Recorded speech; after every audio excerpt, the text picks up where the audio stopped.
who keeps on moving. His work seems strong every now and then despite his age. But that's a cut from the Catholic Church's social doctrine, and we'll be delving into that today. We'll be looking at the Catholic Church and the protection of nature in general and the environment around us in particular. Welcome, Martin. Thank you very much, Divine. It's always a pleasure to be here. It's Monday once again. Well, Monday once and Monday again. with a difference. Yes, Monday with a difference. Right. Thanks for making it. All right, it's a pleasure. Right, so we'll just start out talking. On paper, the Catholic Church says it lays emphasis on the need for us to care and protect for the environment we live in. Yes, for true. The Catholic Church has a very well documented tradition for caring for creation and what they call the stewardship of the earth. Okay. Protection of creation, of course, protection of the environment, protection of nature, protection of flora, of fauna, animals, and of course protection of human beings, because the Church's tradition and the Church's doctrine says that human life is sacred from the moment of conception till natural death. In other words, abortion, euthanasia, out of the book. They're out. No question about that. Right. But then, sometimes people forget about creation, nature. Yes. So the Church is very emphatic on that. The compendium of the social doctrine of the Catholic Church, which is a document, has the Church's doctrine on society. Okay. Yes, which was published under John Paul II in 2002, I think. It makes it very clear. It says, and I'll quote them here, that our tradition calls us to protect the life and dignity of the human person, and it is increasingly clear that this task cannot be separated from the care and defense of creation. Care for the environment represents a challenge for all of humanity, you see. So even as early as during the Vatican II Council from 1962 to 1965, the fathers of the Church were already calling the attention of the world to the exaction and to the destruction that was being put on nature. Okay. Yes. Way back then, it was not as dramatic as it is today. But then you see this consistent policy of the defense of creation. Pope John the 23rd, who convened the Vatican II Council and who wrote an encyclical called Pacem in Terris, Peace on Earth, was already very emphatic on the fact that the world was heading towards destruction. Yeah, in those days, you had this the Cold War between the East and the West, capitalism and communism, and there was the fear that the Third World War was imminent. Yeah, and he was saying, look, if there is a war, not only will human beings be destroyed, which is unfortunate, but then nature itself. And sometimes people forget the destruction of war causes on the environment. I'm actually looking at it and thinking that, well, the compendium is just a document. Yeah. It's just probably a document for the Catholic Church, because I don't see the Catholic Church coming out to plant trees. You probably do it with your students at the American Language Center in Douala. Yes. But I've never seen the Catholic Church going out to plant trees to... Well, when you talk of Catholic Church, I mean, it's a huge structure. Maybe I mean, that in Cameroon. Individually, yeah, maybe in Cameroon. If we're talking about that, we may look at perhaps schools. And that's one thing we could encourage. I mean, when you raise an issue like that, it's something to think about. To say that in schools, Catholic schools should have in their curriculum perhaps respect for nature, planting trees. My school did it the other day. You people covered us in the American Language Center. And it is something to do. I think if you give the idea... You could get young people at an early age to have respect for nature. I've seen schools where when you come for admission, they give you a tree. You go plant your tree and a child, a tree. Okay. And when you leave school, they find out how you cared for your tree and how... That's a good one. Right.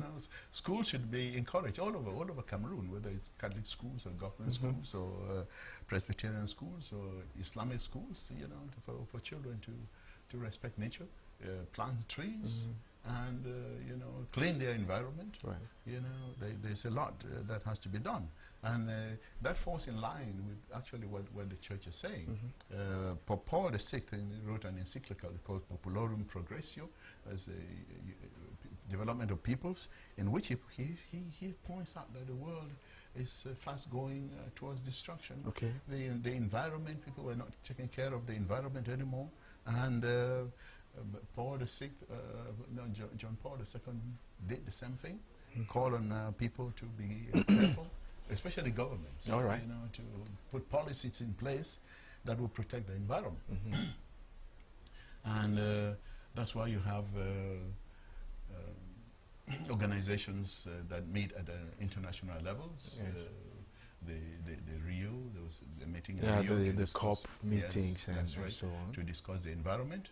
And that's why when governments, especially these days, like President Trump in America, doesn't seem to support the fight against climate change. I was just It going to becomes- joke that he should hear this. it becomes very, very disturbing. Right. But then you have this consistent policy in the Catholic Church where even at the highest level of the different popes have been sending encyclicals that are talking for the protection of the environment. The Emeritus Pope Benedict XVI, for example, gave a declaration in which he says it's becoming more and more evident that there is an inseparable link between peace with creation and peace among men. Okay. You see, if you destroy your nature, you destroy. Right, I'm looking at the destroy- damage that's been done to Lake Chad, for example. Oh yeah, the child. I is, mean, it's fueling the shrinking. terrorism, and people are running down with their cattle and That's fighting right. wars with farmers down south over Yes. grazing land and The so on. issue of Lake Chad is very serious because that's the desert encroachment. You see, the desert is gradually turning over, and nothing is being done Right. to protect the lake, and it's shrinking. I mean, you talk of Lake Chad. I saw a picture of Lake Chad in back in about the 1960s. You look at it today; it's just about a third of the size. Right, of the- actually. the desert is taken over, and what's happening to people? As you say, people have to leave from They're there joining because Boko Haram for survival, That's right, coming because, down south and getting the people involved. depend in on the lake conflicts. for their livelihood. If the lake disappears, you know, what do you want the people to do?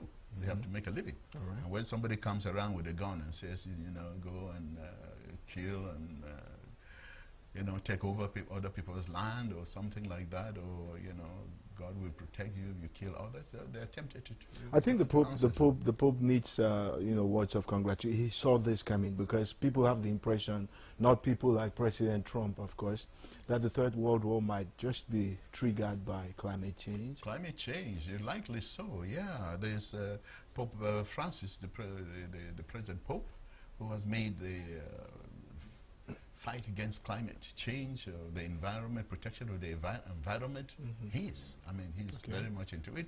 He's produced a book called Laudato Si, Me Signore, God praise be to you, my Lord, that's the title. And he's talking very much about the environment. Okay. And it's a very detailed book on what happens when people neglect the environment. You see, climate change, then you have the greenhouse effect, which affects the world. Yeah. The world is becoming hotter and hotter. Water, land, and air are being polluted at an incredible rate. We don't even need to go far. Look at what's happening here in Douala, for example. You see? The Erratic seasons, you don't know when the you rains don't are know when coming the and how rainy long they're season going is to last. starting, when the dry season is ending. It's the whole thing in our country as a whole, on this part of the world. You look at Douala, look at the pollution that is caused by the industries in Douala. Look at Planted in the heart of in the the heart city. of the city, yes. Look at Disturbing. the pollution that is caused to the water, you know, the water table. These companies don't use their waste well. They don't recycle it. Some of it just goes right into the ground and into the water system, and that's what we drink. And the fish we eat. The fish we eat, yeah. Right. The fish is polluted. All right. You see. And Pope Francis also calls attention to the diminishing water supply or resources around the world. Okay. And people don't seem to see that. Water, we mentioned Lake Chad, it's shrinking. And all the other, and the people around there, you know, they lack water. And so there is the fear that, in fact, water may be the fight to get water, supply to the world, may be a source of future conflict. Okay. If nothing is done to stop it. I remember Look at the Mission. deforestation in Cameroon, for Okay. example. I mean, you go down the port area here, see how many truckloads of timber are leaving our country. You know, and that reminds me, I was in Paris once at the airport, coming back to Cameroon, and a friend of mine who took me to the airport showed me the ceiling, which is made of very beautiful wood, you know, very nice. It probably comes from the eastern part of the Cameroon. man told me, hey, ça vient du Cameroun, ce n'est pas beau ça. All right. I said, man, you want me to admire this? I mean, you know, it's our forest that has come here. Such a shame to get to know that. It becomes really, it's terrible. So our forests are going, you know. And it's not so much that the forests are going, I mean, they being diminished. The fact is that the logging companies are not making an effort to plant trees there, to replace what they fail every now They don't and seem, again, right? you know, I don't blame them. If the government does not oblige them to plant the trees, to replant or to the places from where they have cut down these trees, they would just take the trees and go. Okay. Yeah. I'll They're bring all out for money. They're not out for anything else. I'll bring in a little nuance. Yeah. I was listening to the radio as usual last evening, and well, the president of Brazil, Bolsonaro, has a problem with the Germans because the Germans said they will not give him money for environmental protection because he's planning to sell part of the Amazon. That's right. I mean, this is economics and survival we're Yes, talking for about. sure, Can a for country sure. just keep on protecting? You need to sell a bit, like Cameroon did to Heracles in the southwest region, to be able to generate some income for Yes. Well, sometimes your treasury. Yeah, that could be, but the problem is, what are you doing to safeguard? If you're going to cut down the trees and not replant and not replace those, That's where the catch is. That's right. Right. There must be an effort to the trees they're cutting down now. Some of them are hundreds of years old. What happens in 100 years from now when our children, great grandchildren, and so on are here? The church says that the world does not belong to us. We are just custodians of the world. And we need to leave the world even a better place than we find it today. Okay.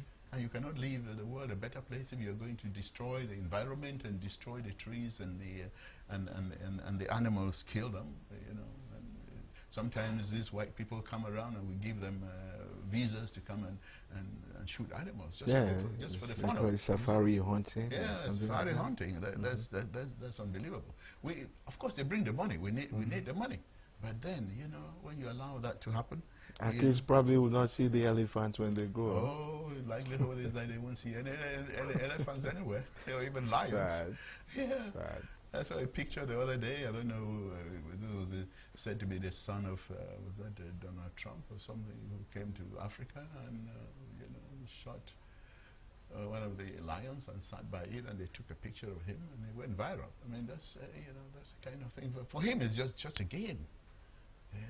But for us, it is survival. All right. Yeah. So that document proposes solutions. Solutions, yes. Right. Dialogue, first of all, at an international level. You know, when countries meet, and a country like the United States Backs out of an backs out of it, agreement. you know, the whole thing collapses even before it starts. Right. So the leaders of the United States and the leaders of other major countries need to get together, and since our own people, our own leaders are always listening to what they say, you know, we have to say, hey, you know, what are they saying? You know, what are they telling us to do now? But if those leaders see the necessity to harness the Earth's resources, because when you destroy trees in the Amazon or here in the Congo Basin or in Cameroon, it does not only affect us here in Cameroon; it affects the whole world. The world at large. It's the whole world that is the climate change is affecting the whole world. You see, so that's why those leaders are likely going to sit up and say, "Hey, this thing is doing harm to us." All right. You see. But we need to do that. And the Pope also proposes the necessity for environmental education in our school systems. Okay. The one we were talking about just a few minutes ago. If you encourage children to plant a child to plant a tree, and there are so many children in school, 300 or so or more, and many of our schools are... Those are 300 new trees. Yeah, 300 new trees, you know, and that is good. There was a campaign in the northern part of our country to plant trees, which was a good thing to do. But then you plant the trees. Before the trees grow to a certain height, the people cut the trees down for firewood. Okay. You know, so the trees just die off. But there must be sensitization.